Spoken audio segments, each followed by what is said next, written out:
Hello everyone, welcome to my channel Param electronics. तो चलिए आज जो हम टॉपिक पे बात करने वाले हैं वो है कि बीटेक के बाद साइंटिस्ट कैसे बने। देखिए, कई स्टूडेंट्स हैं स्कूलिंग टाइम पे उनके काफ़ी ज़्यादा ड्रीम्स होते हैं कि हम साइंटिस्ट बनना चाहते हैं, पर उनको कई अच्छे से गाइडेंस नहीं मिल पाती। कई बार ऐसा भी होता है कि स्टूडेंट के मन में रहता है कि मैं साइंटिस्ट बनूं, पर फिर भी कुछ घर वालों के प्रेशर की वजह से या कुछ ऐसा माहौल होता है या उसको लगता है कि मैं बीटेक करूंगा अच्छी जॉब मिलेगी, और बीटेक के दौरान भी उसके मन में रहता है कि काश मैं साइंटिस्ट की लाइन में जाऊं, रिसर्च फील्ड में जाऊं, जैसे कहीं इसरो स्पेस स्टेशन ऐसे कोई जगह पे काम करूं या डिफेंस के लिए काम करूं, अच्छी अच्छी प्रोडक्ट और अच्छे अच्छे टेक्नोलॉजी सीखूं, उसके ऊपर रिसर्च करूं। तो इस चीज़ों को लेकर अगर कोई स्टूडेंट ये चाहते हैं, और कईयों में तो पूरा प्लान किया होता कि हम बीटेक के बाद ऐसी रिसर्च फील्ड में ज़रूर जाएंगे। तो आज मैं बात करने वाला हूं कि इसरो और डीआरडीओ में क्या कैरियर अपॉर्चुनिटीज़ हैं, खास करके बीटेक के बाद कैसे साइंटिस्ट बना जाता है। वैसे मैं ये दो ऑर्गेनाइजेशन की बात कर रहा हूँ, तो ये मत समझना कि यही दो ऑर्गेनाइजेशन है जहाँ पर आप साइंटिस्ट बन सकते हैं। और भी इंडिया में बहुत सारी जगह पर हैं जहाँ पर आप टेक्नोलॉजी की हेल्प लेके ये काम सीख सकते हैं। तो सबसे पहले मैं इंडियन स्पेस रिसर्च ऑर्गेनाइजेशन की बात करता हूँ। So basically it provide a work opportunity in research and development. बहुत सारा काम चलता है, बड़े प्रोजेक्ट होते हैं। ये नहीं है कि एक प्लैनेट के ऊपर उन्होंने अपना जो रोवर सेंड कर दिया है, सैटेलाइट सेंड कर दिए। बहुत सारे इनके अंदर डिपार्टमेंट्स वर्क करते हैं। इंडिया की कितनी सैटेलाइट्स है, और इंडिया इवन इसरो जो है डिफरेंट कंट्रीज़ को उनकी सैटेलाइट लॉन्च करने में भी काफ़ी हेल्पफुल कर रहा है। सो इसमें जो साइंटिस्ट इंजीनियर चाहिए उसके लिए आपको मिनिमम बीटेक के साथ जो मिनिमम परसेंटेज चाहिए वो 65% के अराउंड है। सो कहने का मतलब अगर आपकी CGPA है उसको पहले कन्वर्ट करिए परसेंटेज में, तो उसके हिसाब से आपकी मिनिमम एलिजिबिलिटी बनेगी। रिसेंट जो इसकी जॉब्स निकल के गई हैं लास्ट ईयर, सो उसमें 3 मेजर कैटेगरीज हैं जिसमें इलेक्ट्रॉनिक फील्ड है, मैकेनिकल है और कंप्यूटर साइंस। और इसमें जो इलेक्ट्रॉनिक की जॉब्स आई थी 131 all over the India, mechanical 135 और कंप्यूटर साइंस 58। कुछ और भी फील्ड हैं उसमें पर कम जॉब्स निकल, जैसे civil, electrical, refrigeration, air conditioning इसमें भी आती हैं। अगर एज लिमिट की बात करें तो 18 टू लेके 35 ईयर तक, तो काफ़ी बड़ा टाइम है। स्टूडेंट अपने बीटेक कंप्लीट करने के बाद जॉब में, या कह लीजिए अगर एमटेक कर रहे हैं तो उसके दौरान भी इसकी प्रेपरेशन कर सकते हैं। टोटल वैकेंसीज के करीब 327 के लास्ट ईयर निकली थी। अब इसका पैटर्न क्या है उसके बारे में बात करते हैं।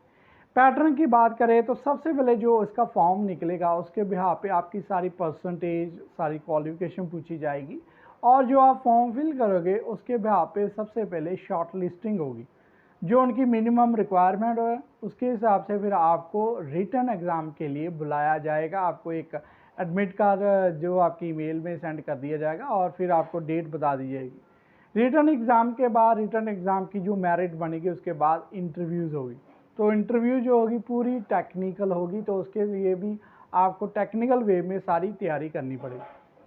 अगर हम क्वेश्चन पेपर की पैटर्न की बात करें तो 80 नंबर ऑफ क्वेश्चंस जो है लास्ट टाइम जो इसके आए हैं। पैटर्न वैसे चेंज भी हो सकता है, पर थोड़ा सा आइडिया हमें क्या रहेगा। 240 मार्क्स और 90 मिनट्स का ये टाइम ड्यूरेशन रहता है। सिलेबस की बात करें तो मैं एक ब्रांच का सिलेबस बताऊंगा, इलेक्ट्रॉनिक का। बाकी जो है उनकी वेबसाइट पे अवेलेबल है, डिस्क्रिप्शन में इसका लिंक डाल दूंगा, आप जरूर उस पर विजिट करिए। तो इलेक्ट्रॉनिक के लिए basic electronics and digital electronics, analog electronic, electrical and electronic measurement, control system, signal system and communications. आज की डेट में कोई नए और भी जो चीज़ें आ रही हैं उसके बारे में पूछा सकता है, पर ज़्यादातर इनका फोकस रहता है बेसिक्स और फंडामेंटल के बीच। आगे हम जो बात करने वाले हैं वो है दूसरी जो ऑर्गेनाइजेशन, ये भी गवर्नमेंट ऑर्गेनाइजेशन है, दैट इज़ DRDO।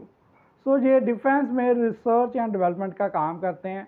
और मैं आपको बताऊंगा 3 तरह की रिसर्च इसकी पोजीशंस आती हैं, JRF, SRF, रिसर्च एसोसिएट। तो बीटेक के बाद जो स्टूडेंट करना चाहते हैं उसके लिए मैं एक पोजीशन की बात करूंगा, जूनियर रिसर्च फेलोशिप।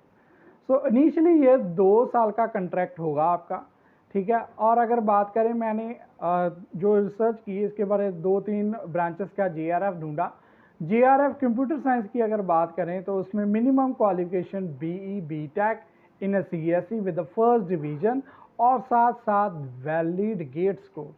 यहाँ जी आपको हर साल जैसे अगर कोई जैसे 21 की बात करें गेट एग्ज़ाम जब निकलता है तो उसको आप प्रिपेयर करें और 21 में ही अगर कोई जॉब जहाँ JRF आते हैं तो आपका वैलिड गेट स्कोर माना जाएगा।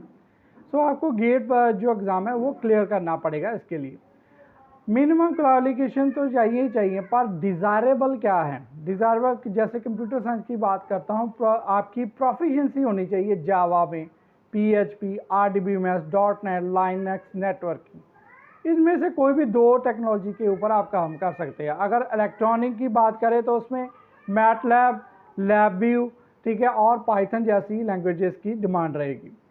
और अगर बात करें CS की जो एसेंशियल BTech चाहिए उसमें कौन कौन सी, कई बार कई यूनिवर्सिटीज़ और कई कॉलेजेस ने नई ब्रांचेज शुरू की है, जैसे computer communication, computer automation, specialization में भी कंप्यूटर नेटवर्किंग। तो ये सारी ब्रांचेस भी जो है एलिजिबल है। इसका भी मैं जो लिंक है वो डिस्क्रिप्शन में डाल दूंगा और आप इस पर ज़रूर विजिट करके मिनिमम क्वालिफिकेशन जो है वो देख सकते हैं।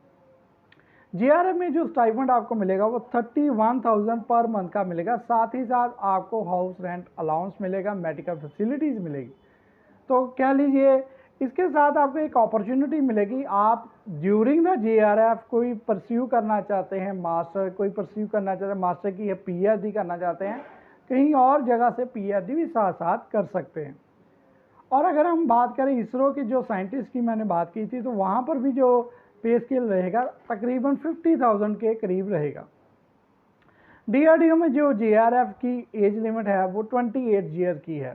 हाँ जी, तो इसके लिए आपको याद रखना पड़ेगा कि 28 के बाद आप नहीं कर सकते। कुछ जो रिलैक्सेशन है SC ST और OBC में है उन पे आप नॉर्म्स पढ़ सकते हैं।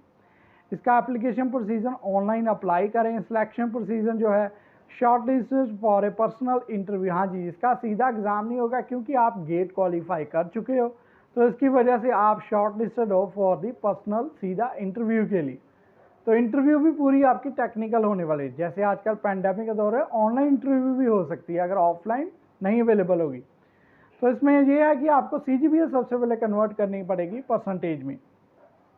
तो जैसे मैंने आपको बताया कि अगर इलेक्ट्रॉनिक की JRF आती हैं, डिपेंड करता है कि कौन सी फील्ड है। इलेक्ट्रॉनिक फील्ड भी काफ़ी वास्ट है, माइक्रोवेव्स हैं, ऑप्टिक्स हैं, ठीक है, सॉफ्टवेयर डेवलपमेंट है, सिस्टम्स है, सिग्नल्स है, काफ़ी चीज़। तो उसमें भी एक JRF में मैंने देखा, उसमें देखा मैटलैब, LabVIEW और पाइथन जैसी लैंग्वेजेस चाहिए होती।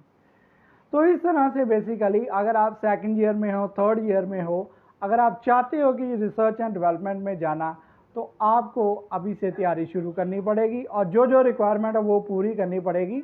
और इसके साथ ही आप गेट क्वालिफाइड करें और फिर सीधा इन जो ऑर्गेनाइजेशन है इसमें आप रिसर्च का काम, रिसर्च में जॉब अपॉर्चुनिटी ढूंढ सकते हैं। तो अगर आपको ये मेरी वीडियो अच्छी लगी हो तो प्लीज़ लाइक करें और अगर चैनल को सब्सक्राइब नहीं किया तो प्लीज़ सब्सक्राइब करें। मैं और ऐसी वीडियो आपके लिए लाता रहूँगा। Thank you very much.